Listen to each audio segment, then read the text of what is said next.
So guys, listen, this session, we're going to shift gears from kind of like a different focus from last session. This session, I want to cover two main areas. One, I really want to cover how to make sure you get signups and sales. Okay, so we're going to talk about like conversion, both through the funnel as well through your user journey, but also like a lot of you guys are B2B, right? I kind of picked that up in the last session. So like, I'm marketing, right? I'm a marketing dude. But like the thing with B2B, marketing and sales have to be connected. All right. So I'm a marketing guy, but we're also going to talk about how to get conversions through the sales process. All right. Because good marketing should get sales through the sales process, right? They shouldn't be two different things. All right. So that's where we're going to go deep on today. But what I'd love to know is, I was just saying that I'd love to know what is your biggest around conversions and closing deals and getting more signups, whatever, through your funnel, both on the sales and the marketing side. What's your one biggest challenge when it comes to conversions? Just share in the chat, and if I can try and speak to that and answer that throughout today's session, I will. So I'd love you to share in the chat. Alexandra, Dejan, Philip, Jovan, Marija, Milos, Nicola, what is your one biggest challenge when it comes to conversion, or biggest question about conversion? Can I interfere? Just because yeah, people are silent here. Yeah, when you say conversion, one of the first things that come to my mind are like objective conversions for the Facebook ads. So yeah, my question in this sense would be, do you even use Facebook ads? And if you do you agree that optimizing for conversions on Facebook ads is the best way to go? Cool, good question. Yeah, I use Facebook ads a lot. Like they work well when you do them right. They don't work well when you don't do them right. The same as most things. Do I optimize for conversion? Most of the time, but it depends what the objective of the campaign is. Most of the time, if I'm trying to get someone to say, leave an email address or sign up for something or buy something, usually the conversion objective is the best one to choose.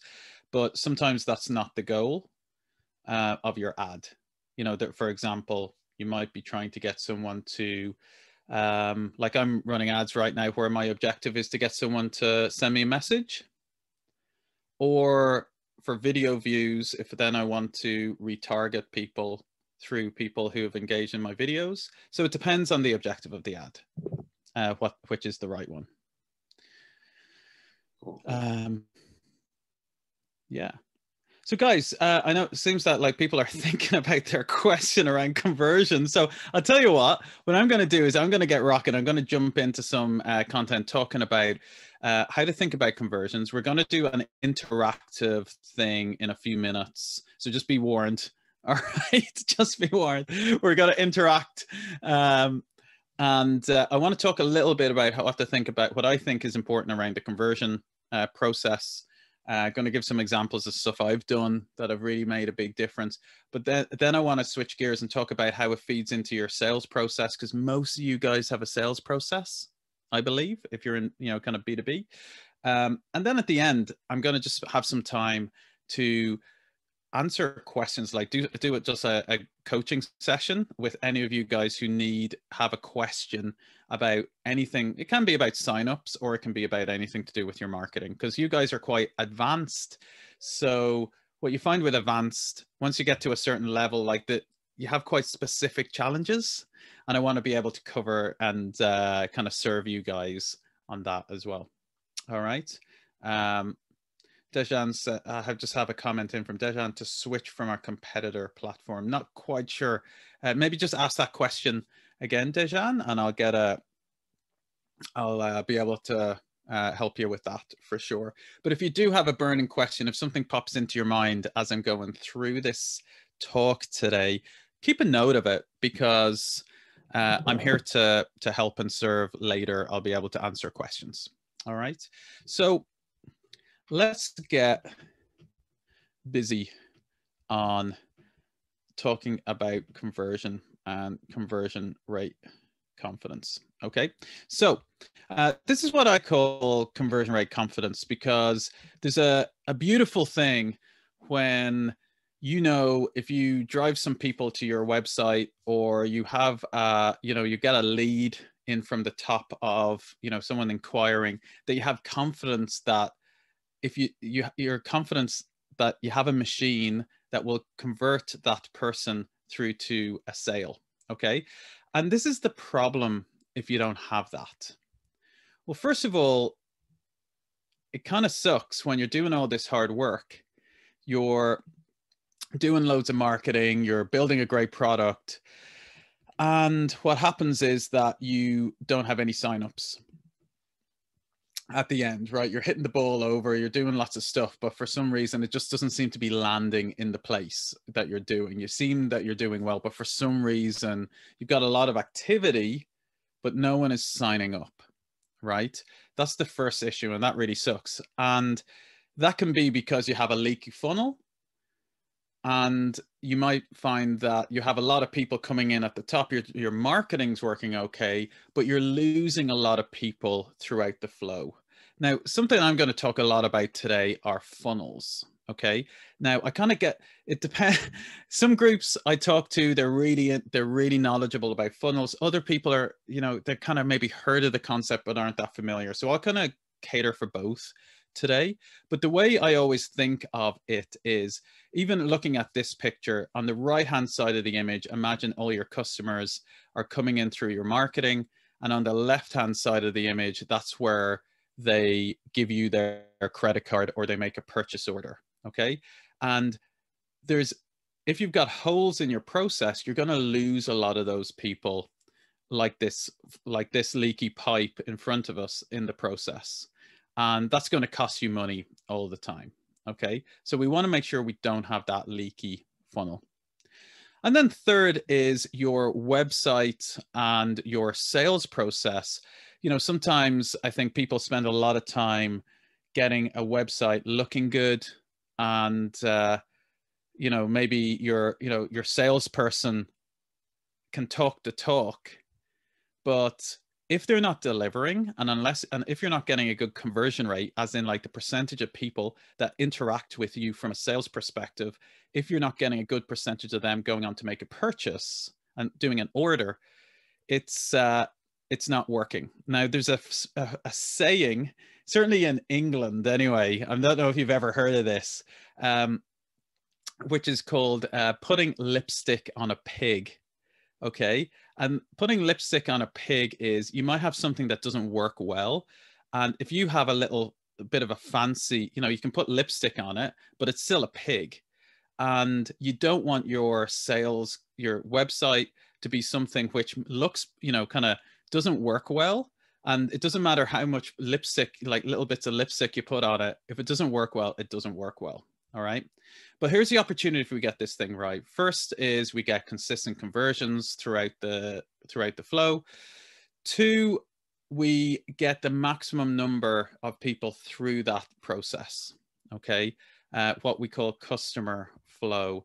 And what I am always really excited about, probably the thing I love the most in marketing, is building a machine around that, whether it be the sales process or whether it be the marketing process. I love building machines, as in I figure something out, I build it, and then I automate it, and I make sure it's fully systemized. So it kind of works like clockwork when I step away from it. All right.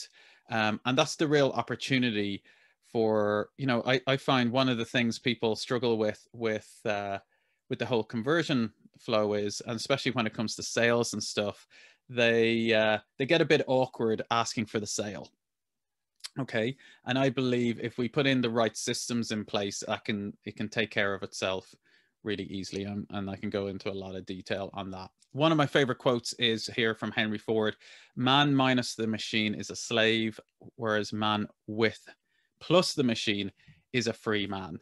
So I'm really big into systemizing every single part of that user journey and that sales process.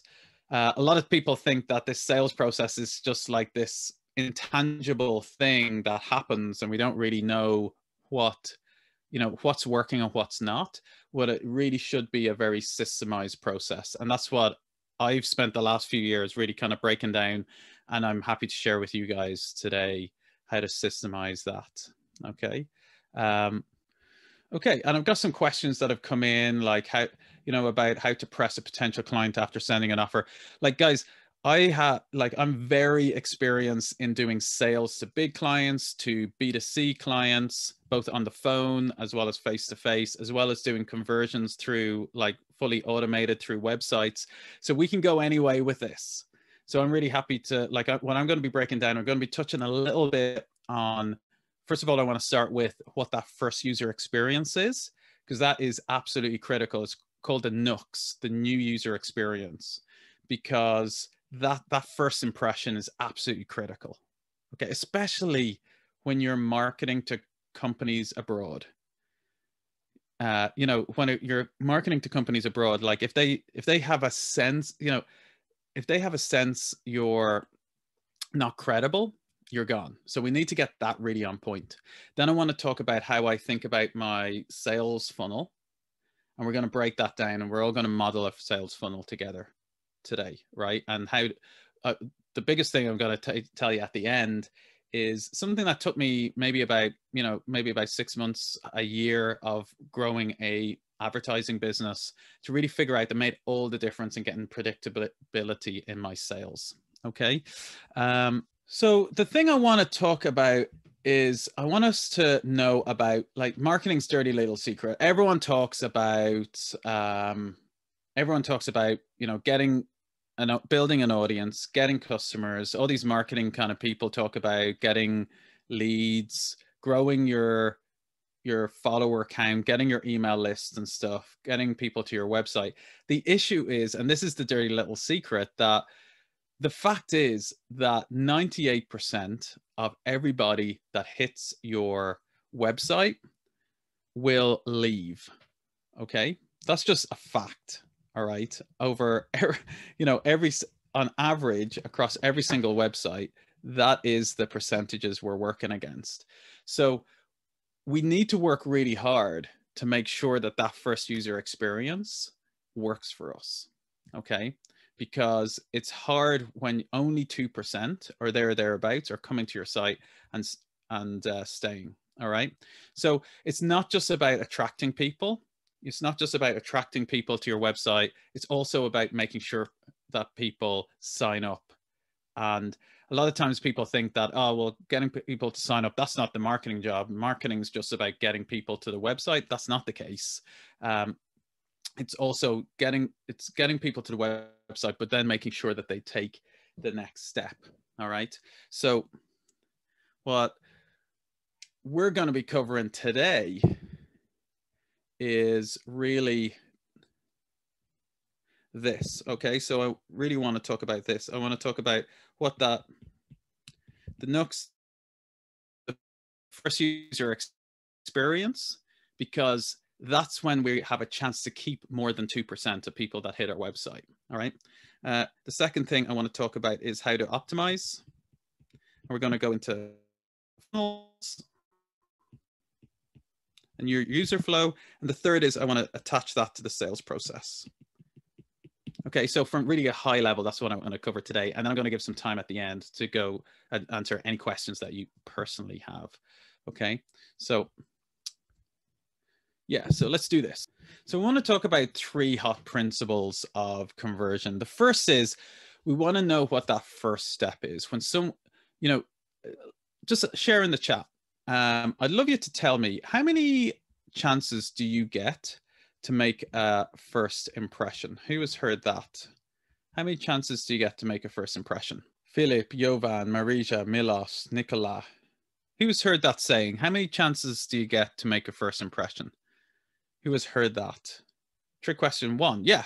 No, just making sure you're there, actually. 1. Yeah, exactly. So you get 1 chance to make a first impression. So that first impression, like, people say that about like meeting somebody, but it's exactly the same when a potential customer or a potential client hits your website. Okay. It's that you still only get that 1 chance to make that first impression when someone hits you for the very first time. And that is that step which we call the new user experience. And just like when we think about email marketing, right? What's the objective of an email? What is the objective of an email? If you have an email marketing campaign, what's the objective? The first thing you want to happen. Anyone, any ideas? Like, I am super interactive. That's the way I roll with all my sessions, guys. So, like, I'm sending an email campaign, what's the first objective that you want to happen? To get a reply, Nicholas says. Yes, but that's not actually the first objective. The first objective is to get a meeting. Yeah, but actually what Jovan says, to get the email opened. Because if the email isn't opened, then it doesn't matter if you've written a poem. You spent like days writing a poem to your customer with like free money and a click to get free Bitcoin. Okay. If they don't open the email, they won't read it. And if they don't read the email, they're never going to respond. And then you're never going to get a meeting. Okay. So the first objective of any email is to get opened. And that's a really important concept to remember, because it's exactly the same for your website. It's exactly the same for any kind of first communication, new user experience that you have. They need to take that first micro step. So, and I think email is a very easy way to articulate that everyone understands. Ah, yeah, okay. It's all about getting the email opened. So what's the equivalent when you have a user experience in your user experience of someone opening that email? But when it comes to email, that's the way that we think about it, right? That new user experience is opening for email. What is it for your website? And it's a little bit like, let's say you're walking into a store, right? If you're walking into a store, what is that first experience like? You know, you've all gone into a store before, which you go, wow, this place is great. And you've all gone into also stores and you kind of walk in and go, this place looks dingy. What is this place? You've all done that. So I wonder what your first experience is like. And what is the first experience? Usually your website. So is it welcoming? Do people kind of go in, their first impression is, wow, this place is slick. This website is slick. Or is it not welcoming? Is it weird? Is it a bit creepy? Is it like takes 5 minutes to load and you're like, what is this thing? Right? Because people are going to form these impressions, whether you like it or not. And guess what? You're super used to your website, so you don't realize. And that's what this thing about user experience is all about. You can't see it because you probably built your own website. So obviously you know how it works, but someone who has not visited your website before has a very different experience. Okay. One of my favorite books on this topic, and I really recommend if you read one book about UX, user experience, or new user experience design, is this book by Steve Krug called Don't Make Me Think. Okay. And it was written crazy years ago, like 10 years ago or something, but it's still the single best book on creating user experience, like a great user experience. All right. And one of the key things that I really stuck in my head when I read it a decade ago, and I still remember it today, was one of the things he talks about is everybody that comes to your website these days, there are 1 trillion different websites out there. when they hit your website, everyone now has their finger on their mouse or on their trackpad or whatever, like hovering over the back button, waiting for an excuse to leave, to hit the back button and get out of there. Everyone's just looking for any excuse. And what are some excuses? It's confusing. It doesn't make sense. It takes ages to load. It's not optimized for mobile. All these are kind of things which which would make, as he says, make you think. And then if you think, you bounce and you're out of there. Okay. So you got to make it count. You got to make that first impression count. This guy, Bryan Eisenberg, talks about, there's something called a conversion trinity when it comes to UX and great user experience. And it's essentially the following, all right? Following three things. One, it's, you got to remember your user. And we talked about that last session. And last session was kind of like almost like a bit of building blocks for going a bit deeper into stuff today. You gotta remember your user, and it's really easy to forget that you are not your user, right? You've built your product, you're super used to it, but a first-time user sees something completely different, and that's something we're going to have a play around with in a minute. The second is you got to have a clear objective. Where is the place you want to get them to? All right, everyone's coming in on the homepage. Where is the place, the next step you want to get them to? Because we'll want to create a funnel that will funnel them to that place.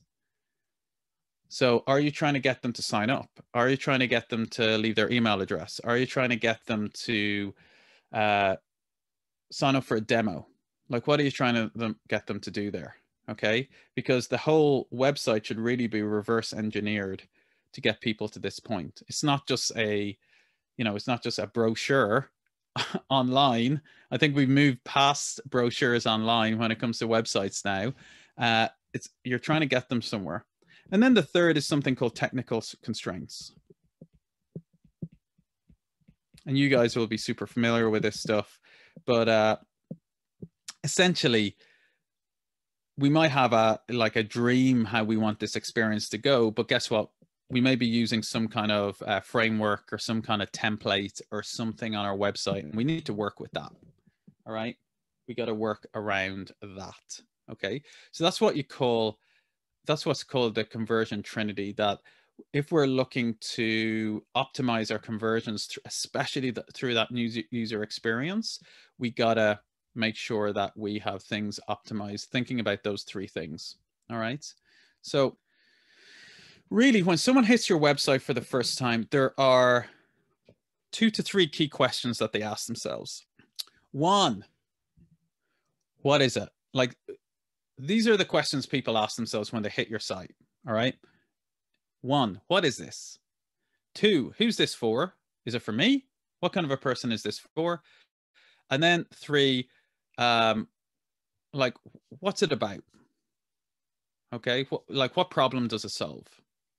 And these are the 3 key questions that we want to be asking people when we test our new user experience. Okay, and there's only one way you do that, is by, as Steve Blank from Silicon Valley says, you got to get out of the building to do that. You can't do that yourself. You can't answer those questions because you're so used to how the product looks. All right, you need to get it out of your head and and test this stuff. All right, and you'll be in for a big surprise because you think what you think is just really obvious, most people won't see. Okay, now I remember that experience with one of the business I launched a few years ago. Was a gaming company. I talked about it in the last session. And we grew from 0 to 20 million users in about 18 months. And one of the key things, like there was a number of like what you call growth hacks that we did during that process. Okay, we did quite a bit with viral marketing, which is kind of like a different subject completely. I won't go too much into that today, which I'm happy to later in the question time if you want. But one of the key things that was like a growth hack for us was we were able to, at one point, double our conversion rate. Okay, we were getting a lot of fun people coming in. It was a mobile app and you could play on browser as well. And we, during that process, there was one point we were converting at something like 27%. Okay, so 27% of people that hit are essentially like, just say our landing page, 27% of people signed up. Okay, to what our sign up point was when someone then, it was a football game. So when someone played the first game. Okay, now we wanted to improve that. So what was the process from going from 27%, we were here at 27%. What was the process to get us to over 50% conversion? Okay, and it was one change that we were able to make to get us from one point to another point. Okay, now this is what I want to talk about. I'm going to share the exact process that we went through to get us from one point to another point. All right, so what we did was this. The first thing is in our user journey. So all of you guys for your product has some kind of user journey where someone hits your website for the first time. Let's just say that's a home page. And let's say the endpoint is, let's remember what I was talking about here. You have an objective. All right. You've got some objectives. So let's just say it's the sign up process, sign up page, getting someone to sign up. All right. For us, we went a bit deeper.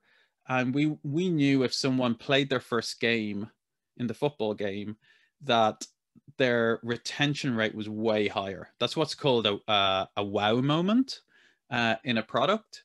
And for us, our wow moment was when someone signed up and then played a game and scored their first goal. Okay, so for us, it was get to the game. So we needed someone to come to the home page, go through a series of steps, and then play a game where the person scored a goal. Okay? Because we knew once they did, they were much more likely to come back again. Okay? We just knew that in the stats. All right. Now, if you don't know that what's called a wow moment yet, if you don't know the wow moment, don't worry about it. Let's just get someone to either make an inquiry or sign up for your product, depending what your user journey is like. All right. So how do you go through that process? So I'm going to model out exactly what I did, and it's a process you guys should all do. You're definitely going to get improvements from this.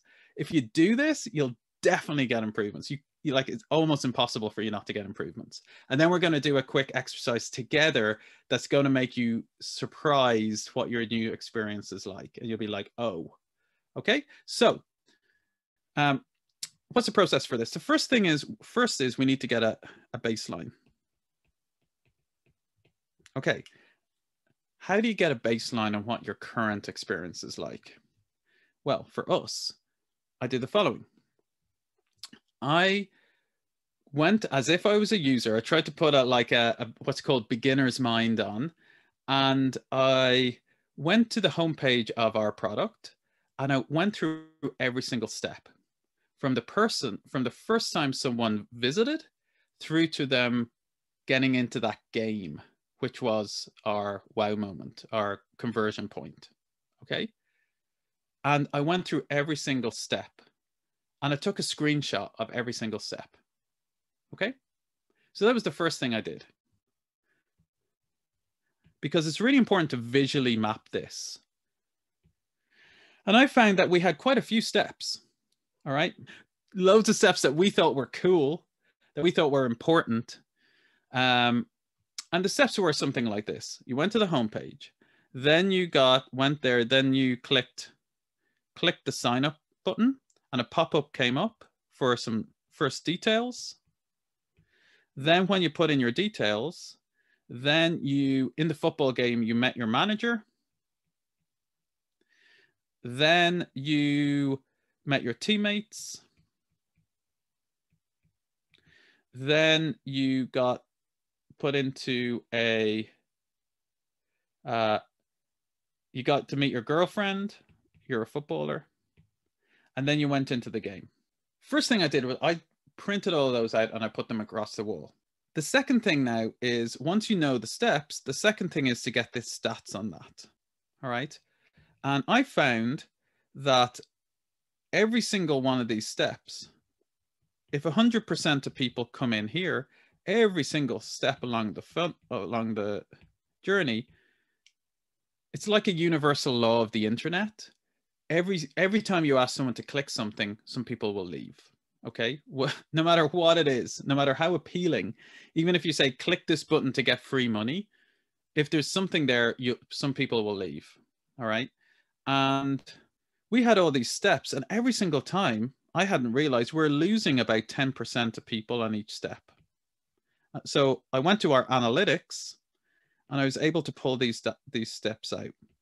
So from here through to here, we only had 27% of people complete the game, the first game. Now, if you were me, that was the first time we kind of saw it, and we saw the user experience, the NUX, as it's called, the new user journey, and the stats beside each one. Anyone like to have a brainstorm? How would you, if you were my advisor, what would you do?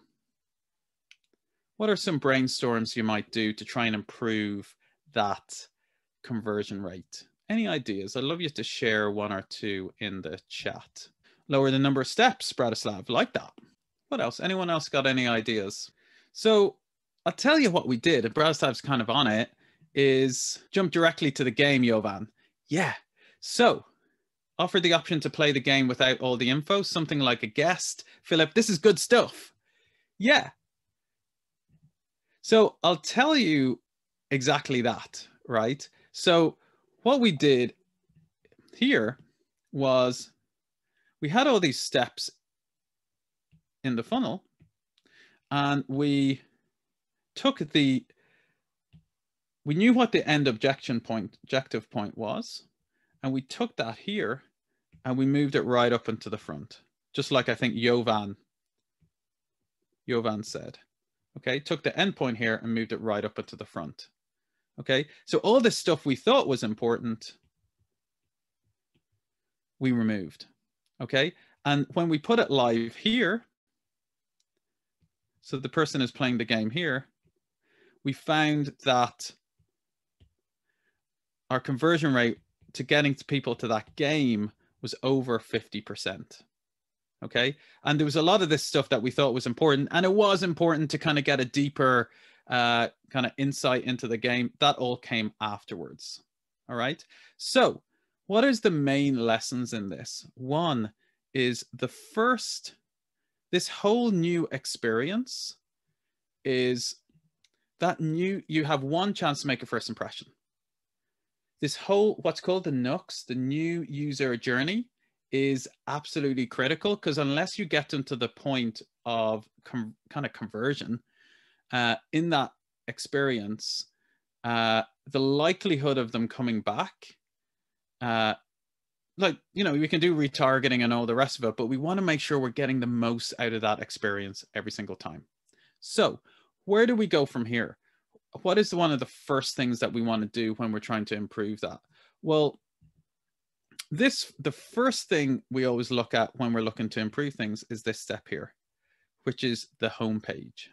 All right, which is that first impression when someone hits, because just like the email open example I was sharing, what is the first objective when someone hits the website? That they take the next step. They open the equivalent of open the email. We want to make sure that someone hits the website and then goes on to make the first step. Now, quick question. How many seconds do you think you have to convince someone to take that next step? There's been a lot of studies about this. How many seconds do you think you have for someone when they hit your site to make that first step? Milos says 3. Philip says 0.5 seconds. Yeah. So the studies, there was one really big study done by Microsoft on this, was 5 seconds. Okay. So you have 5 seconds when someone hits the website, they'll form that impression. Like personally, Philip, I think you're probably bang on as well. I think people even make like within a millisecond, they make that impression, but the studies say 5. Okay. Certainly, I think we can all agree it's not much more than that. It's not like, it's certainly not, whether it's 1 second or 5 seconds, it's certainly not 20 seconds. It's certainly not 30 seconds. It's certainly not a minute. And a lot of our landing pages have so much stuff in it and are not clear and concise that it literally takes 20, 30 seconds for someone who's there for the first time to wrap their head around what the hell it is. Okay. So how do we, first of all, figure out what the impression our website is giving is, and what do we do about it? All right. So that is the question that we need answered. And the tool for this, I'm a big person into, like, it's one thing, like we can talk about ideas, but like, how do we actually get feedback, and what are the tools to improve things? So the best tool I know for this is something called the 5-second test. All right.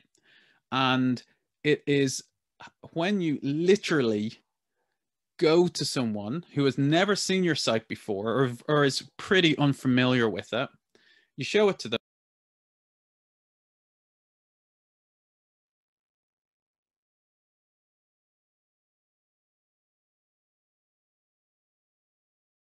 Then I always ask the question as well, what else do you remember about it?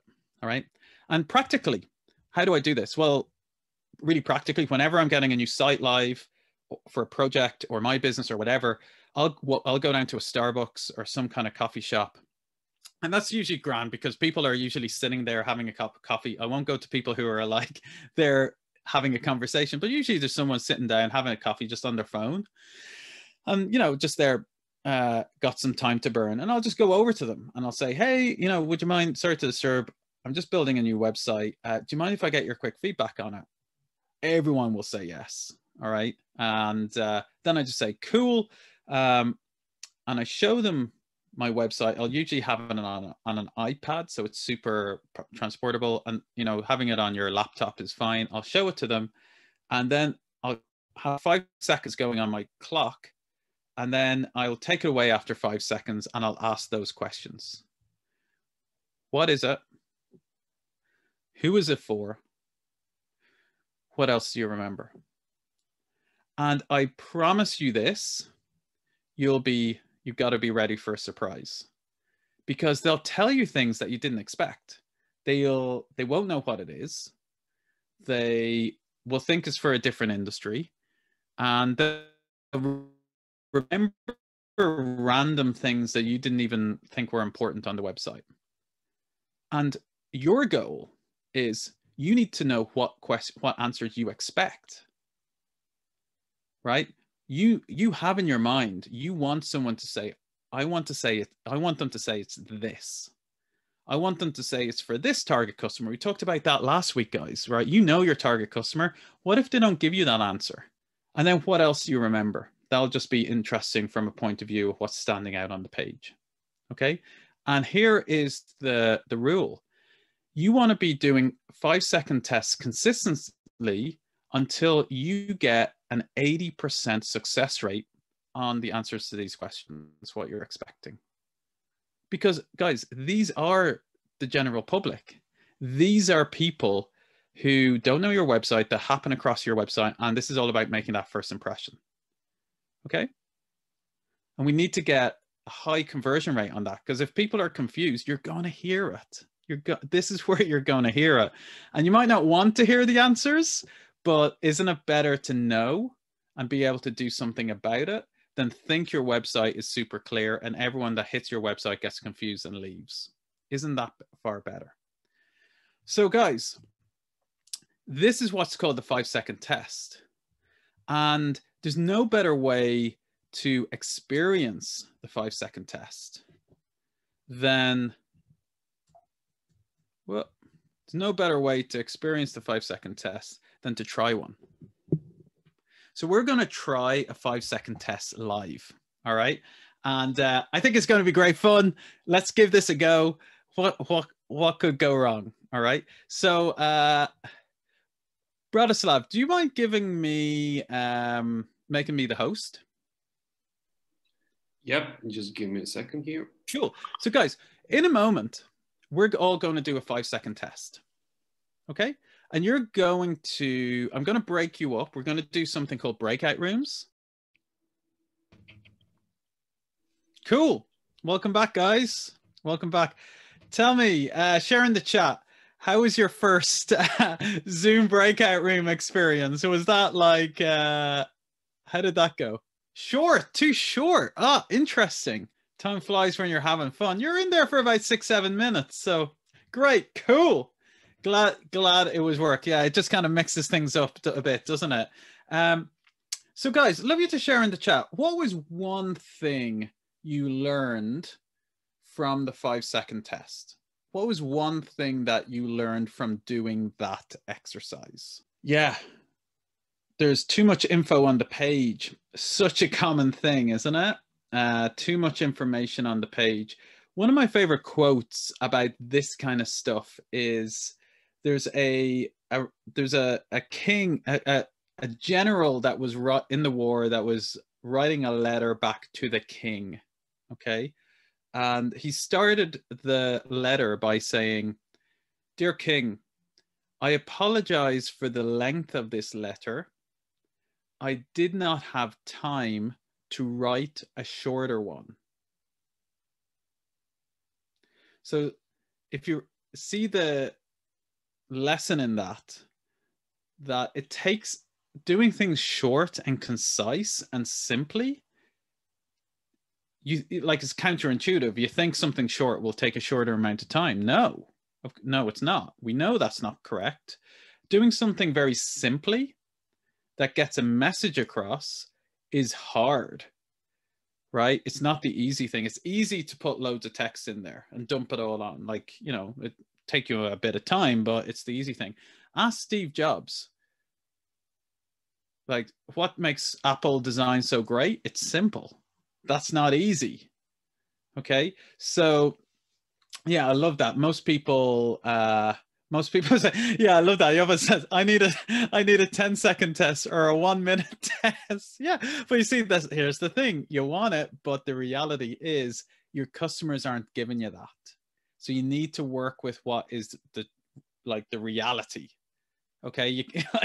It's one thing you looking at your website, but other people won't do that. And actually that time seemed really short. I gave you more than 5 seconds. I gave you way more than 5 seconds there. So 5 seconds goes like that. Or yeah, we often need to scroll down. People won't scroll down. So remember what I talked about at the start, the nooks, the new user journey all starts with that first impression. And I think if we haven't done 5-second tests yet, we usually get a bit of a surprise. I've never had someone do a 5-second test and not learn something from it and not gone, oh, wow, okay. Didn't think they were going to say that. So remember, the goal is to get 8 out of 10 people giving you the answers you're expecting. Otherwise, you've got work to do. You're not ready yet. You've got to optimize. So what do you think? What is the next thing you do? Let's say you go, okay, I learned to, let's just say Philip says we need to scroll down. Okay, so Philip kind of condenses things, tweaks things, and puts everything above the fold. What do you do next? What's the next action? Once you have, Philip says there's too much info on the page, or Milos says too much info. Yeah, Like, what do you do next? Once you've made it, then you change it. What do you do next once you make a change? Any guesses? Like, any thoughts? Let's say you make a change. Exactly, Philip. You test it again. And it's just like that.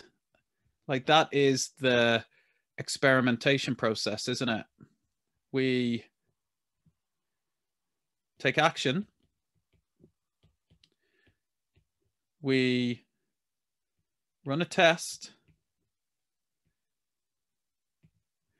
We get some results. And then we take action. Okay. So the action was your website. The test was your 5-second test. You just got some real life results. Well, then now you got to take those results and do it again. This time you need to flip it around, and now you need to update the website. Update your homepage. Then you got to run a test again, the 5-second test. Then you got to get the results. And you got to keep on doing that until you get that 80%. Then you're in a place, then you're making the first impression that you want to. And it usually takes a couple of cycles until you get there. Okay.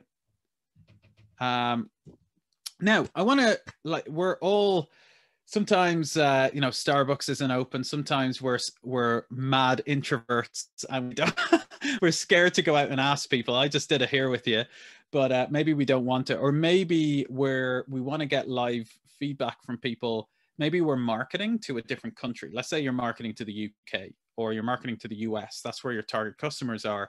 So it would be a very valid question. I didn't see it come up, but it'd be a very valid question to say, well, if I just go down to my local coffee shop, it's a different country. So like if my customers are in America, I want to get some feedback off them. And it's obviously hard to fly over to New York and sit in coffee shops every time when you're doing that. So like everything, there's a great tool for that. And I want to share that with you. This should definitely be in your marketing stack, okay? A marketing toolkit.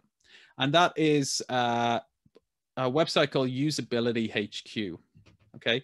Usability HQ, there's a lot of different tools, but there's something in there that you can, in the Usability HQ, called the original 5-second test, and allows you to do 5-second tests, and you can select the audience of people anywhere around the world. You load up your website, and then you ask people, and you put up the question that you want answered, and then people will, the answer to the questions that we just had, or what is it, who's it for, anything else you remember, and you'll have people answering it from whatever country you choose. Incredibly insightful. So if you want to go through that rapid development process of going from like where you guys are all now, which is probably confusing, to clear where you need to get to, this is a great tool for that. Okay, wonderful tool for that. The 5-second test, you get a couple free, I think, then it is a paid service. But what's a really cool thing is that it's one of these services. If you do 5-second tests for other people, you earn credits, and then you can use those credits to get 5-second tests for free from other people. Okay, which I think is really cool. So either way, that's a tool I'd recommend. Okay, so before we move on too much further, and before we do that, I want to kind of just crystallize that as an action point for you guys. To that first impression is the first part of remember I mapped out a user funnel of my game that we optimize. Always start at the first impression. Okay, always start there, and try and optimize that first impression, because that's usually where the lowest hanging fruit, the easiest improvements can be. I'm going to share with you one or two little other tips on improving that page, which is kind of best practice. One is the clear message, which we've kind of talked about a little bit with the first impression. But like, kind of, let's see how not to do it. Like, here's some examples. Now, these are real websites of businesses that spend a lot of money on the websites, and like, here's an example of not a clear message. Okay, imagine doing a 5-second test on this. It's something about cruises. Don't really know what it is. Like, there's holidays in here. There's like, it's just way too busy. Okay. Here's actually an example of a landing page which is not good, given that I've talked about how Apple normally are great. The iTunes website I find is a very good example of not great new user experience design, but we want to have that really clear message. And the clear message I would recommend for you to get, we talked a little bit about this last week, is figure out what the end result we want someone to get is. Because a lot of people talk, and this is the difference between features and benefits. A lot of people say, you know, you go to a website and it says, oh, I want to get a drill, or I want to have this thing. You talk about all the features. It's the platform that helps you, that helps connect buyers with sellers. I hear this all the time. People don't want a platform that connects buyers with sellers. They want the end result. People don't want a 1/4-inch drill. They don't care about the drill. They want the hole that is the result of using the drill. So always focus on that end result in your messaging. We talked about that last week. I'm not going to go too much more into it, but it's one of those ones you always need to keep on coming back to. 2, the second best practice is social proof. All right. Social proof. So what do I mean by social proof? So let's say you flew over to London. You were my guest in London and we're hanging around. And I said, hey, would you mind? I'm going to recommend you go to this street food festival. Street food's massive in London at the moment. All these, like, well, maybe not so much in COVID, I guess, but loads of like stalls set up with, you know, street food. Now, if you were coming to London, you didn't know any of these street food vendors, and you were just all of a sudden in this street food festival with loads of new vendors, how do you know which one is the best? How do you know? You don't have, you know, your phone is out of battery, so you can't Google it. How would you know? Share in the chat. How would you know if you were in London in a street food? Anyone? Philip, Jovan, Milos, I like it. Yeah, you would have a look, and a fairly good way to make a bet on that is by looking which place has the biggest queue outside it. If you see there's one with this massive queue around the corner, you know they're doing something right. Now, this is something called social proof, all right? And there are 6 kind of what's called laws of psychology that humans make to shortcut decisions, okay? This is very backed by science. If you want to read up more on this kind of stuff, there's a great book called Influence by Dr. Robert Cialdini. It is the best. If there's only reading one book about this kind of stuff, read that one.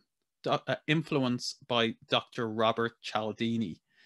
And one of the 6 kind of like buttons you can press to help people make decisions is something called social proof.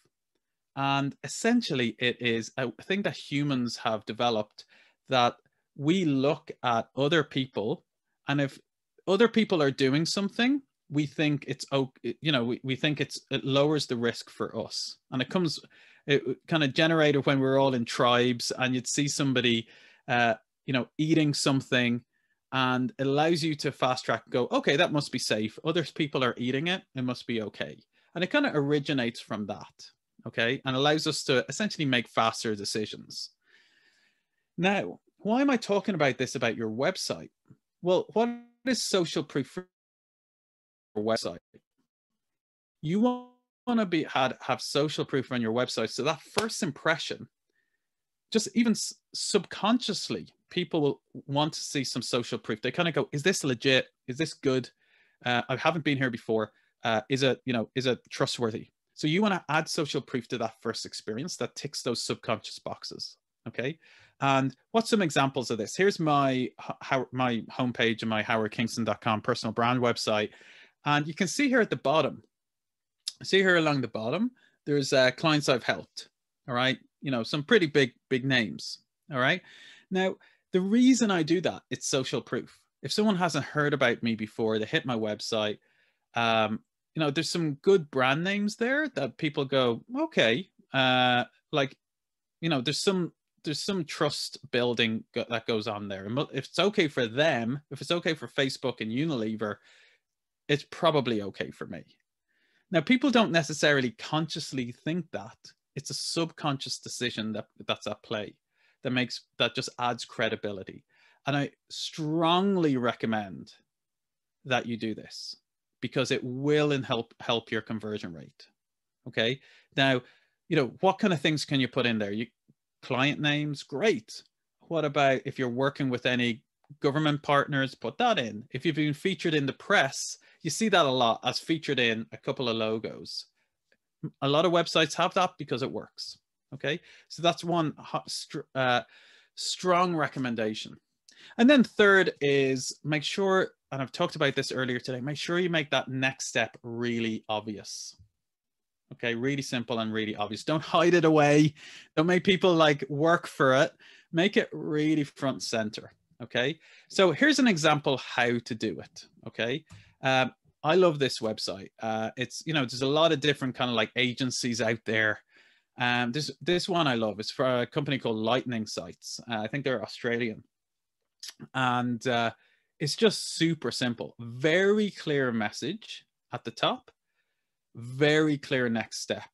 And if you want to get a bit more info, you've got the social proof at the bottom, and you've got a bit of a video if you know, if someone's wanting to learn a little bit more. Very simple. High quality, beautiful WordPress websites at an affordable price. Boom. Book a free strategy call. Okay. So I love that. It's a really good example of website done well. Imagine this was done on a 5-second test.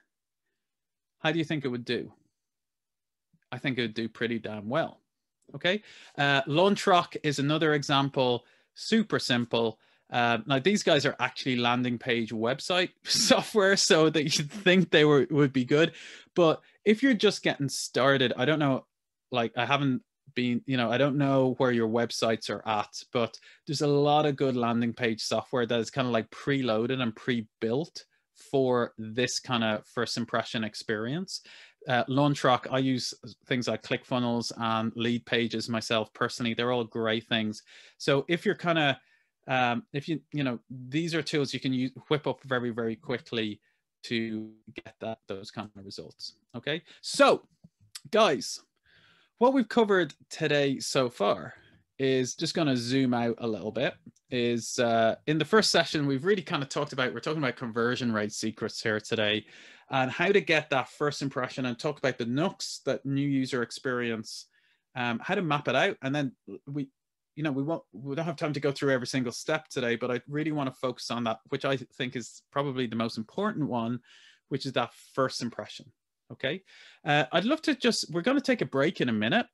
And after we come back for break, we're going to talk about the sales process. What happens when someone is in the pipeline? How do we optimize conversion throughout? Okay. But before we go there, before we go for break, and we'll go for, 10-minute break to get a cup of tea, bathroom, anything you need to do, from fresh air. I'd love to know what's been most useful so far. What has been most useful so far? Because we've covered quite a lot of ground. We covered tools, some tactics. We had a 5-second test for the first time. I'd just love to hear from you guys. What's been most useful so far? What about the rest of you guys? Jovan, Philip, Alexandra, Maria, Milos. Brosa, rethinking my funnel. Yeah, totally. 5 seconds. So 5-second tests, super popular. Yeah, it is incredibly powerful. Cool. So guys, what we're going to do is we're going to take a 10-minute break. So we'll be back just after 1/2 Okay, 1 minute past 1/2. I'll put 10 minutes on the timer now. It used to be that someone would visit your website and just kind of like go linear down a path to a checkout page or whatever. That's kind of changed now, because like people will go here and they will kind of make their way down the funnel, but there's a point here where they'll kind of like circle around. And that's called active valuation. You're looking to book a holiday somewhere, and you have, you know, you've got one or two places that you're thinking of, like locations or hotels or whatever, and you've got like 5 or 6 tabs open on your Chrome browser with, like, you know, one for TripAdvisor, one for booking.com reviews. So this active evaluation phase is the reviews. Okay. And that's the equivalent, the online equivalent of you getting word of mouth. Like, it's not exactly the same, because someone you know personally always has more power, but the equivalent of getting a word of mouth recommendation are reviews now. So reviews are incredibly important. So you need to understand that people in their buying decision now are going through this active evaluation process. Guys, you all know it. Like, whenever I'm going for dinner in a city I'm not that familiar with, I don't just look for a restaurant. I look for restaurant reviews. So do you. And that's what would happen with your coffee shop. Now, if I like Starbucks, back to your point, Philip, or was it Philip or Milos? I can't remember. If I like Starbucks a lot, you know, I probably won't go through that process, right? Because Starbucks has that brand. But if I don't like Starbucks, then I'm probably like, I like barista coffee. I wouldn't like Starbucks. So I probably would go through that active evaluation to try and find that new kind of like artisan coffee place. Does that make sense? Does that answer your question?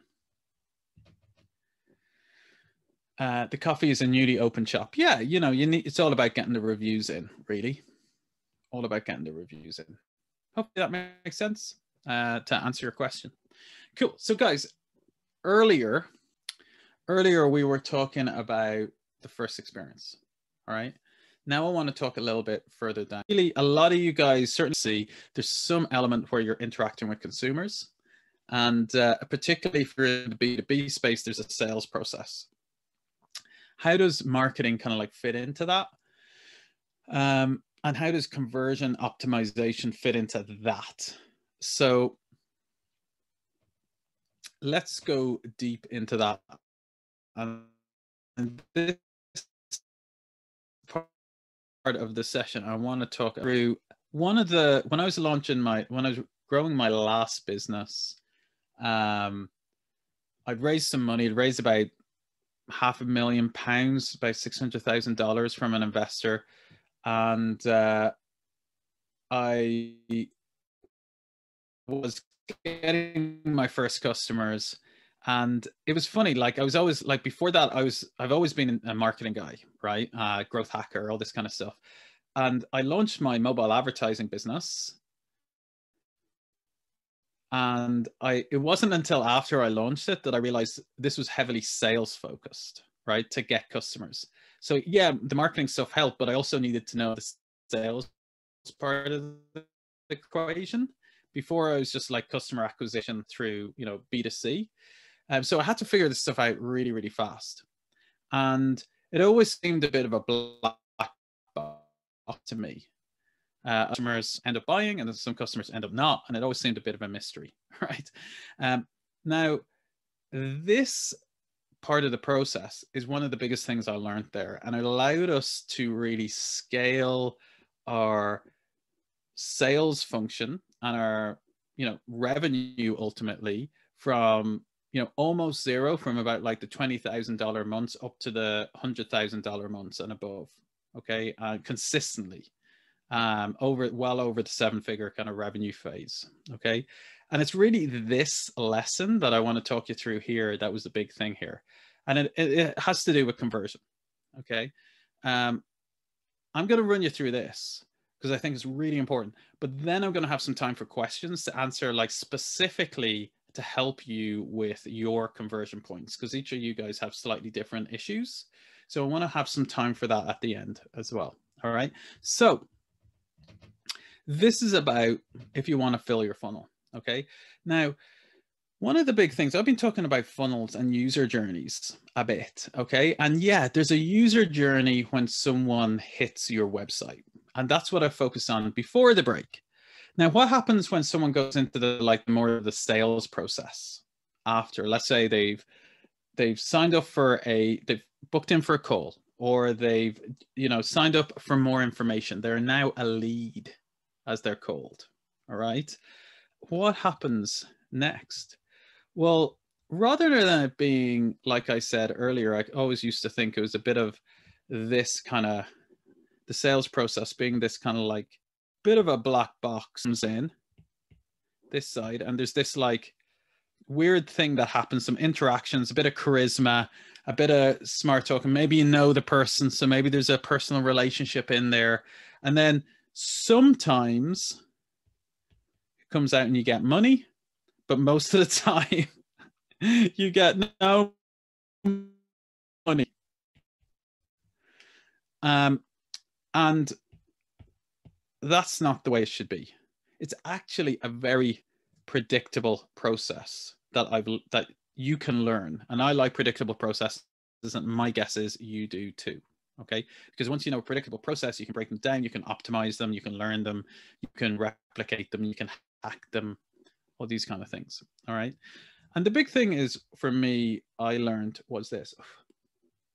So I learned that, like, I don't know, like all of you guys have different businesses, but if you want to get a sale, and I have the dollar sign here, but like euro, pounds, whatever, money, okay? If you want to make one deal, let's just say you want to make one deal, close one deal, what needs to happen? Well, to make one sale, and let's just say an average ticket size, let's just say 10 grand, okay? Let's just say everyone, when someone signs up, they pay you $10,000. So who cares what it is? Could be 500, could be 1,000, could be 10,000, whatever. If you want one sale, and one sale equals 10 grand, what needs to happen? Well, you're only going to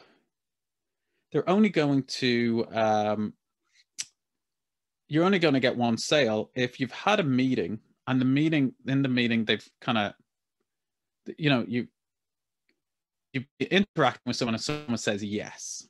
Okay. So this is what you call like a yes. Now, curious. Let's just say you're having meetings with lots of different people. What happens before someone says yes? Well, chances are you need to send them, they usually ask for a proposal of some description, and that could be loads of different things. It could just be like, what's your pricing on a, you know, and it's something simple, or it could be an actual like proper proposal of some description or a demo or something like that. So they're never going to say yes until they see the proposal or the pricing options or whatever it is. Okay. And guess what? They're never going to ask for a proposal or ask for the pricing until you've had a conversation. And the conversation can either be on the phone. I'm going to try and draw a phone here, or it could be a meeting, or it could be a Zoom, whatever. Okay. So until you have the conversation, they're never like, you're not going to send someone, you're not going to send someone a proposal if you've never met them before, just like cold email, like, you know, here's a proposal in your box there. Who are you? That's never going to happen. So you need to have a meeting or a call or something before someone goes, oh, interesting, send me a proposal. All right. Now, you're never going to have a meeting with someone before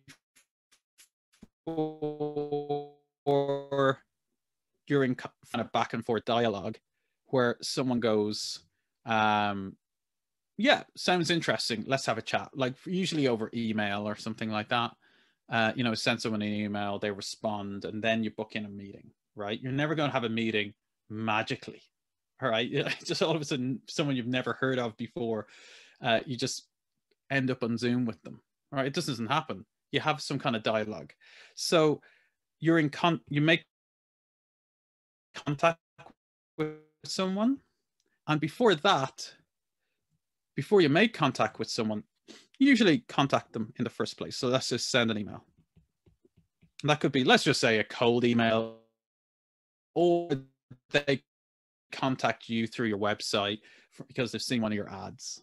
Okay, so these are generally, like, for most businesses, like there might be, like, guys, like there might be a little bit of difference for yours, but chances are it's pretty similar for your thing, right? You know, there might be a few nuances because of your industry or the type of product you have or the customer you have or something, but that is pretty much it for most 90% of business, 95% of businesses. Okay, so let's just think about this. We want to get one sale, all right? If you send out 10 proposals to businesses, what percentage of them will end up people saying yes? What percentage of people, if you, okay? So I'm going to say, like, let's just say on average, let's say your proposals are good, maybe 25%. Okay, so 25% of your proposals that you send, people say yes to. Okay. Now, if that's the case, how many proposals do we need to send to get one yes? Well, we need 4. Okay, so there needs to be 4 proposals sent to get one yes. Okay, now we talked here before the proposal, it's a conversation, say a meeting. You're never going to send a proposal to someone unless you've spoken to them first. So before you have before you send a proposal, you need to have a meeting. So what percentage of meetings end up with the person saying, send me a proposal? Let's just say you're really good at pitching, and let's say 50%. 50% of your meetings end up with a proposal. That means how many meetings do you need to have 4 proposals?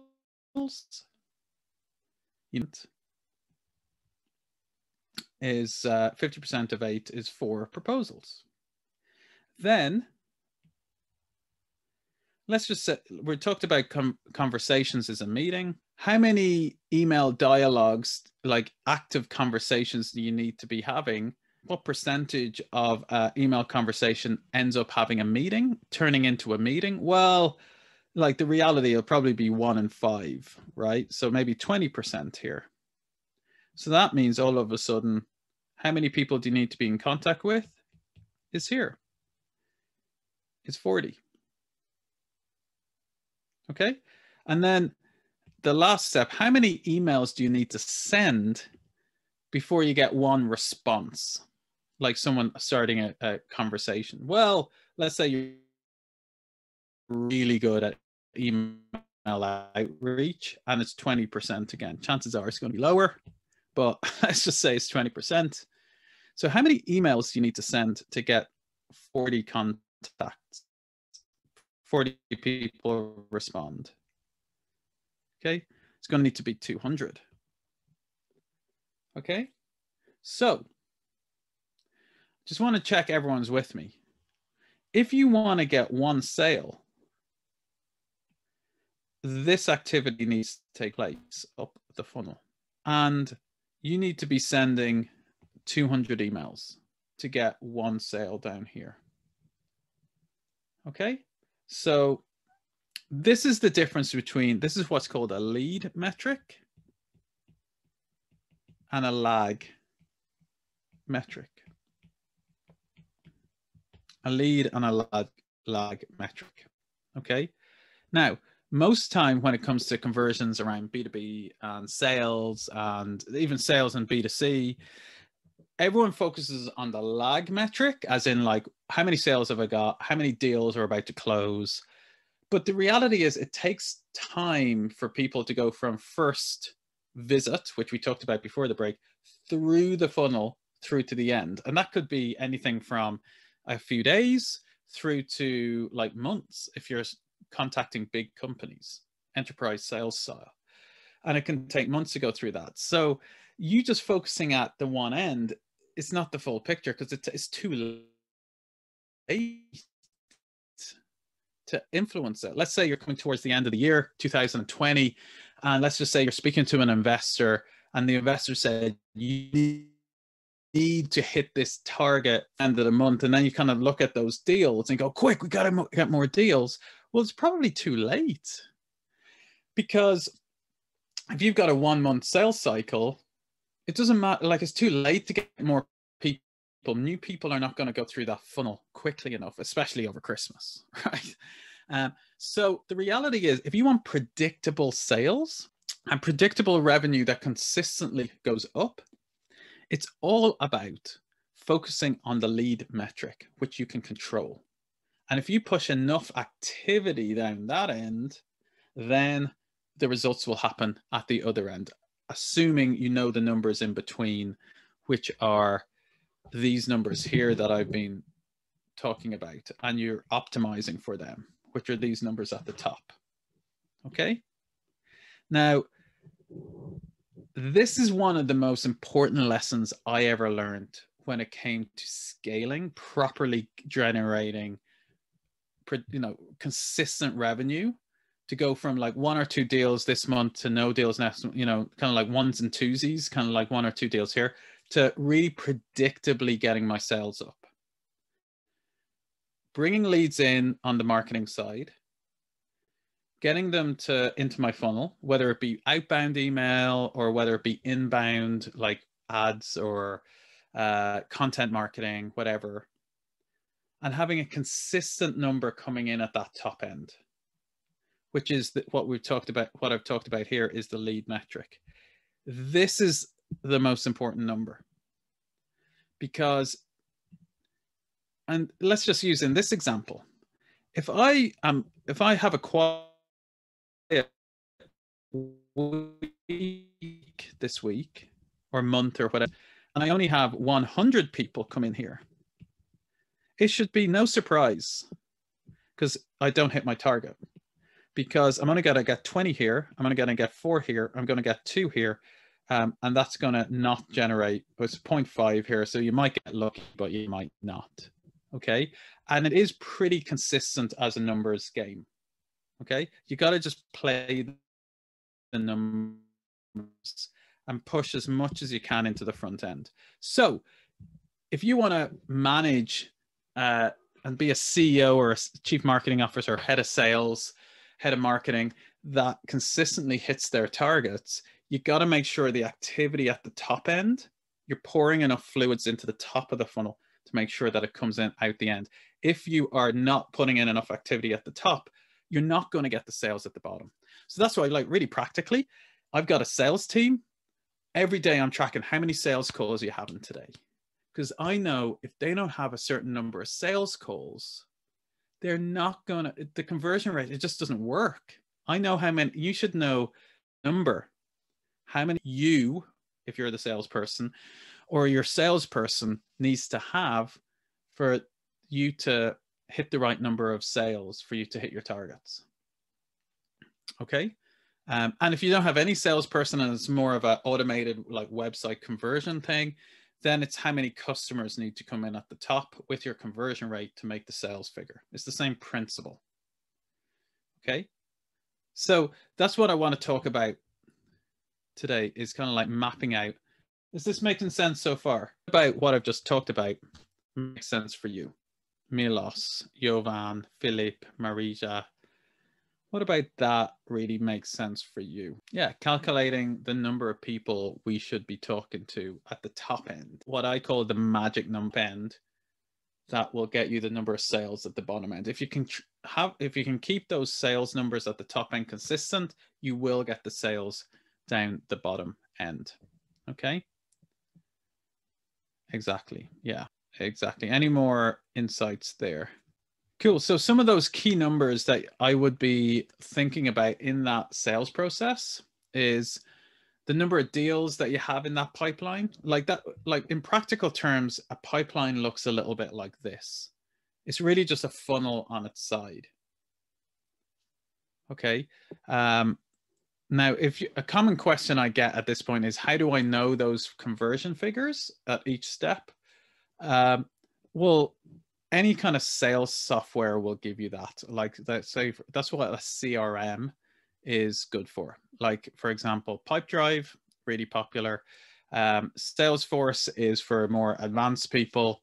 I don't use it, a bit too complicated, don't need it. HubSpot is really good. I personally use something called ActiveCampaign, which is like email automation and sales software in the same platform. Okay. And once you do that, then it'll automatically calculate all of those steps for you. Okay, it'll automatically calculate the percentage for you. Okay, so just some like management tips on that is to, if you want to make sure to hit those numbers, make sure you manage the top of your funnel. Okay, like of course you want to, once you know the numbers throughout the sales process, then you want to optimize each step with better scripts and like better follow-ups and things like that, of course, but really make sure you're keeping the velocity at the top end of the funnel. Because when you keep the velocity at the top end of the funnel, then you'll find that you get the results at the bottom end.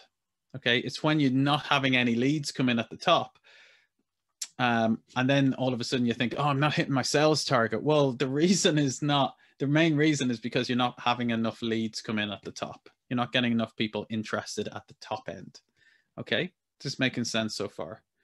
So guys, what I've just been covering so far is at the start of the session, we really talked about from a conversion rate perspective, you know, how to think of mapping out that funnel, how to think about that first step. And we did a 5-second test. And now we've just been talking about once people kind of drop in, and especially from a B2B, I remember last week, there was a lot of B2B people in this group. So I wanted to kind of connect the dots, how once people kind of indicate interest on the marketing side, how that then funnels across to making an actual sale in the sales perspective and earning revenue. Okay. And it's all about making sure the activity is high on the front end of that sales process. Okay. Now, at this point, I know you guys are like, there's a lot of different types of businesses in here. I want to open it up, and I just, whatever question you have about marketing or sales, I just wanted to have some time. I said this at the start of the session. I wanted to have some time just to like open it up for some coaching, some kind of live Q&A on really any main challenge you're having. All right, I'll brainstorm with you on a way around it. Okay, so think of it like a marketing coaching session or a sales coaching session. I'll go either way with each.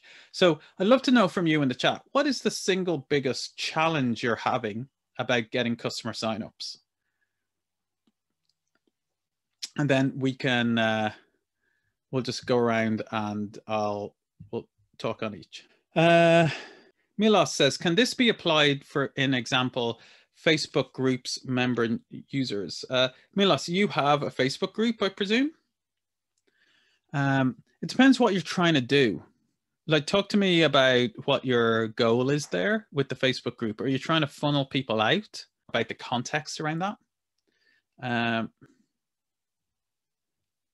But yeah, like the thing is, once you know this stuff, the funnel, like everything becomes a funnel. Like my life, everything is a funnel. If you think about it, everything goes through predictable steps.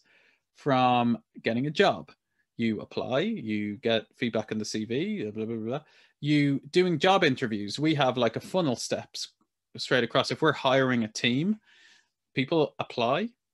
Then once they look good, we move them to verified. Then we go to interview stage. Then we go to make an offer. We move everything across. Like everything is a funnel. Once you start, like I see everything in funnels now. Okay, so Milos has a question. So guys, all of you guys, if you've got a question, if you want some help with anything, I'm here to now brainstorm with you and do some coaching. Milos says, can this be applied? Yeah, guys, everything that interacts with customers goes through a similar model that I just did, okay? The percentages may differ, of course. and kind of because I just made them up, right? Like, don't take them as being the same steps, the actual percentage. It will depend on your process. But Milos, in your case, let's just brainstorm that. You've got a new Android app, and you've got some Facebook groups that you want to contact, right? So what's the process for that? So let's just kind of like do a quick brainstorm. What is the process for that? Well, okay, you've got the group. Okay, so you've got the group, and let's just say you do a post in the group. Okay, then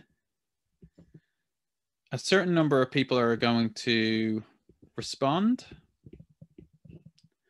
in the group to your post. Then you're going to send them a link to your app. And by the way, the reason I'm doing it that way is it generally doesn't work that well when you just go into people's groups and say, hey, download my app. It's like, I'll just fast track that for you. That doesn't work very well anymore. Might have like 5 years ago. Doesn't really work that well anymore. So what you want to do is you want to go into a Facebook group. It's called a two-step post. All right. You want to go in. It is more work. And hey, you can either do it the easy way that doesn't get results, or else you can put a bit more work into it and actually get some people. So it's completely up to you. All right. Like, I'll let you decide. What works better in Facebook groups is what's called two-step posts. You go into a group and let's just say your thing is about, your app. I don't know what it's about. Let's just say it's about vegan food recipes. You would go into it and you just do a post that would, like, let's say a vegan food lovers Facebook group, and you'd say, just created a new resource for the 100 best vegan recipes. Who would like a copy? And just comment below, happy to give away for free. And people would just comment below, yes, please, yes, please, yes, please. And then you'd DM each one of them. You'd reply and you'd say, hey, just sent you a DM, check your inbox. And then you'd send it to them individually. Okay. So in that case, what's happened, let's break that down into this funnel. You got the Facebook group, you do a post, then you'll get like a percentage of people that will respond to the post. Let's say 5% of people respond to the post. Then you'll send them the link. And then the people that actually download the app will be maybe 20% of the people that you send the message to will download the app.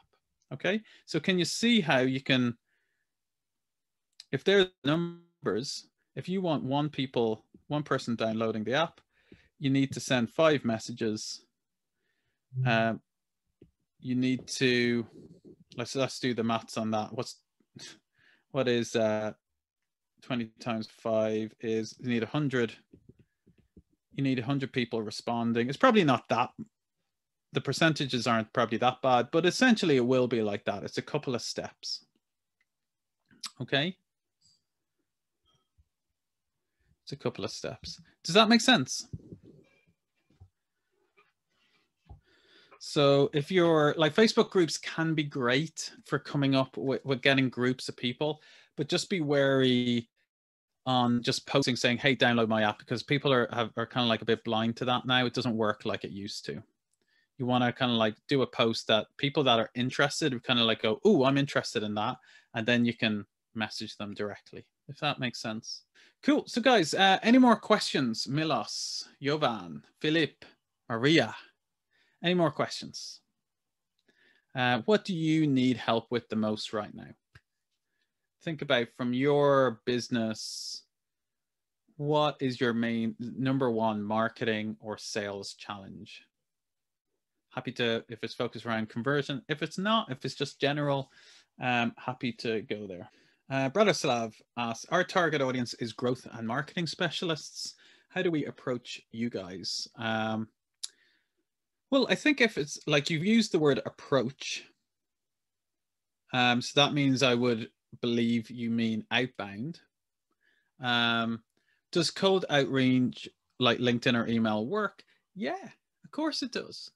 It's all just down, but you can do it well or you can do it badly. Okay. Some people kind of like cold emails work all the time for any audience, actually. Even if you're contacting like Fortune 500 CEOs of Fortune 500 companies, as cold outreach works, it's just about the way you do it. So how not to do it is like the key thing, where most people make a mistake with cold outreach is they try and get married on the first date, as they say. All right. And they send one email with this, like, you know, I could do this and I can do this and I can do this and it only costs this much. And like, bruh, it's never going to happen. Right. No one's going to meet you in a bar and ask you to marry you. And that's really what, you know, signing up is. Never works. So what you want to do is, what you need to do is, your email is just like the first, you know, the new user experience I talked about earlier. What's the first objective of the email? To get opened. So a good subject line might be something like opportunity. Who doesn't want to read what the opportunity is? It could be like, you know, it could be to be featured on the front page of Forbes magazine, you know? So like everyone's like, most people will open an email like that, opportunity. Then the second objective is to get the email answered. Okay. So what is an email that would really entice someone to answer you? So I'm not sure what your service you're offering, Bratislav, but something like, you know, if you've got an opportunity, always think about adding value to the end user rather than asking someone to buy something from you. So I'm not sure what you're offering there. But, you know, I get cold emails all the time. Some people do them really well. And if they're good and it sounds interesting to me, I'll respond. So knowing what I want and what's in my goals. So growth and marketing specialists, what do they want? They want, I like, you know, most growth and marketing people, they like, you know, it kind of depends how it links to you, but some things that we like, I like tools, you know, kind of marketing tools, and especially anything that has like some extra like a free extra trial, so I can try stuff out. That's good. If you've got a, like, let's just say some kind of like new tool to offer growth and marketing specialists, give them some extra credit for trying it, because I'll be an influencer. And if I'm using your product and I start telling people about it, I'll start pollinating a lot of my audience with your product. So it'll be super useful for you. So like, for example, recently I had someone from a major ad platform reach out to me saying, hey, I'd love to, I'm just reaching out from this ad platform. I'd love to write a report for, like help you write a report, and we'll feature you in the press. And I like being featured in the press. So I was like, I answered it. And now we're doing some work together. So I don't know if that helps, but yes, it does work. And then just lead with value. Offer something first. Don't just try and get the person to buy something. Milos asked a question. Would you recommend email explanations of the solution in emails? In the cold outreach, is it, Milos? Are you meaning? Yeah, I would. Yeah, I would. I'd usually do it as this, like you know, my principles for doing good cold outreach is don't get married, don't try and get married on the first date, and keep it short. Remember the thing I said earlier about the letter to the king? I'm sorry, I didn't have time to write a shorter letter. Same on this email. So I have a 3-sentence rule in any cold outreach email. Okay, so you want to have that in there. You also want to have some social proof. So, for example, if you're working with any major clients like Nike, like Facebook, you want to put it in there because it just adds a bit of credibility. And then I would usually, for video explainers are really good and great if someone is interested enough and wants to learn a little bit more, and if you have a good video explainer. What I wouldn't do is, hey, my name's Milos. I have this great product. Watch my video. Like, I would have the video linked as an almost like as an option, but don't expect them to watch it. But if they do watch it, it's a bonus. Have it there if they're super interested, but the email should do the work by itself, because most people won't click on the email, on the video, I should say. So yeah, so just to summarize, very short email that is eliciting a response. You can include a video, but don't, the email should work just as well even if they don't click the video, because most people will not click the video. Okay. Jovan has asked some tips on for email subjects. Yeah. The key thing here is, guys, on subjects, again, let's just go back to what we talked about earlier. What's the objective of the email? To get opened. So what would make you want to, let's say you got a letter, okay? What would make you really want to go, ooh, I wonder what's in that? It would look intriguing. It would look interesting, wouldn't it? You'd want, it's all about like what's inside. Ooh. And email subject line needs to be something similar. So that's why I like to think, just keeping it really simple, like opportunity, or first name, like Howard, or what's another one I like to use a lot? Yeah. The ones I use the most for cold outreach would be either opportunity or someone's first name. Or you might put in something like, have you seen this? ?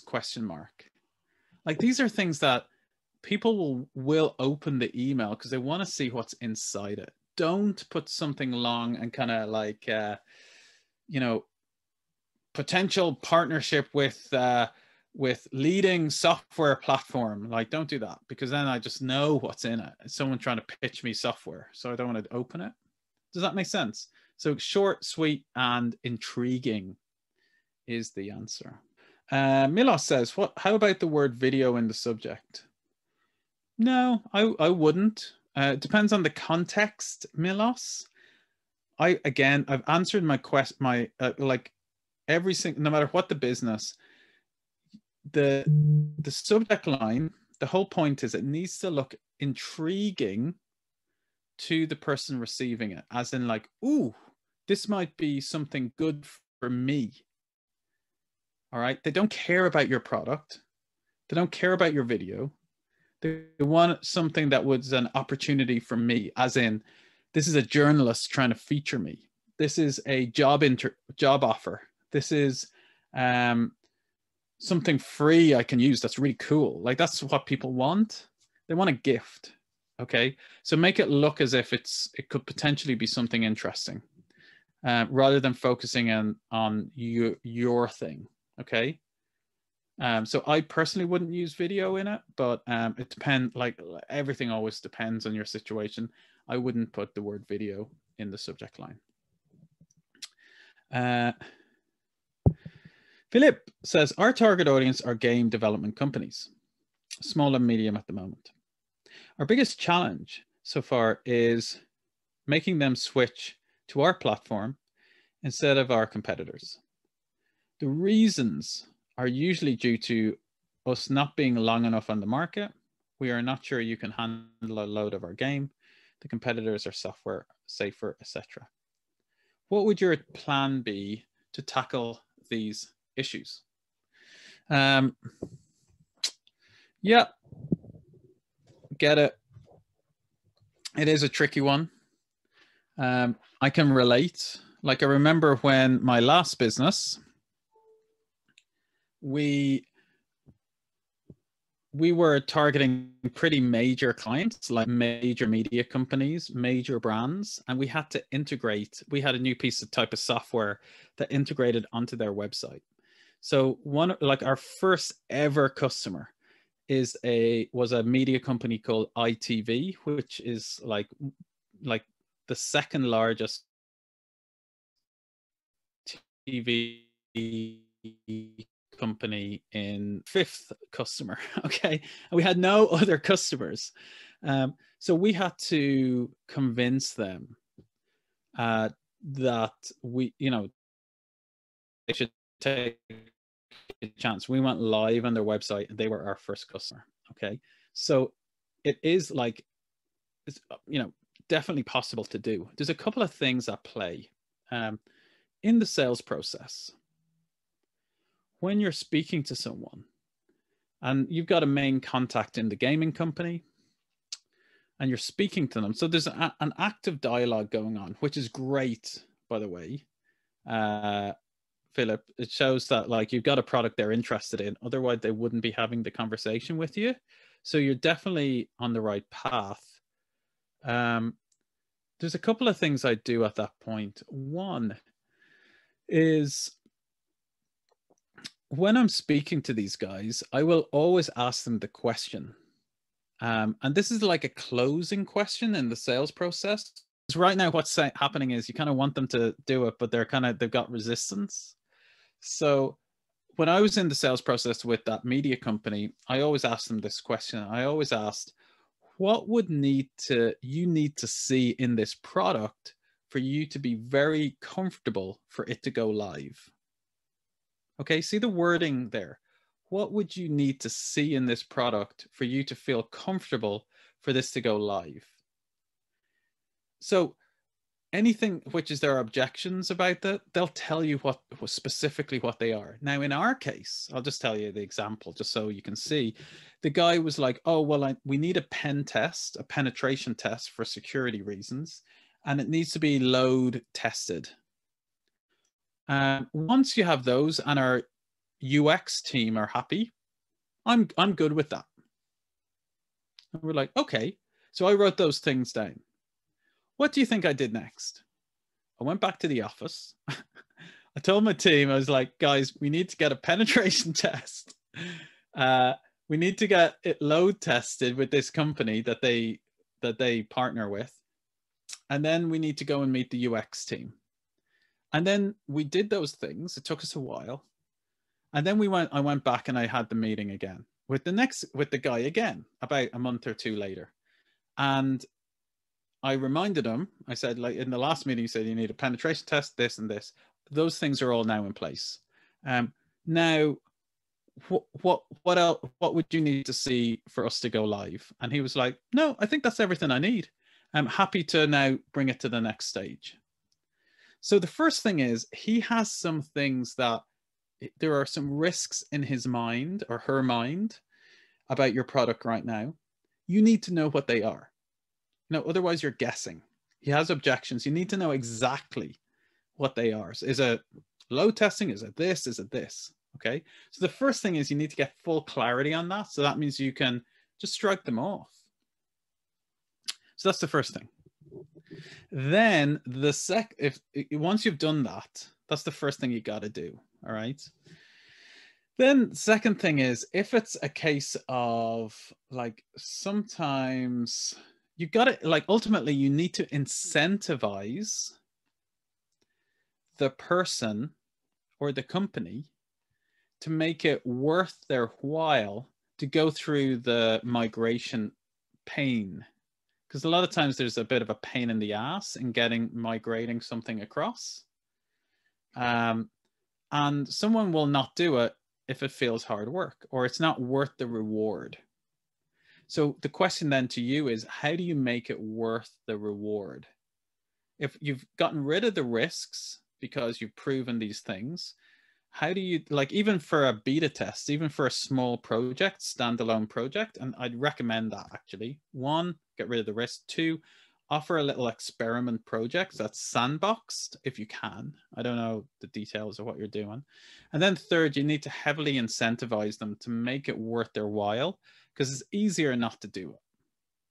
So how do you incentivize them? Well, it could be a company reward, like, promise of extra performance. And if you've got someone that really cares about the company, like the founder of the business, they might do that. If it's an employee, you might need to incentivize them personally.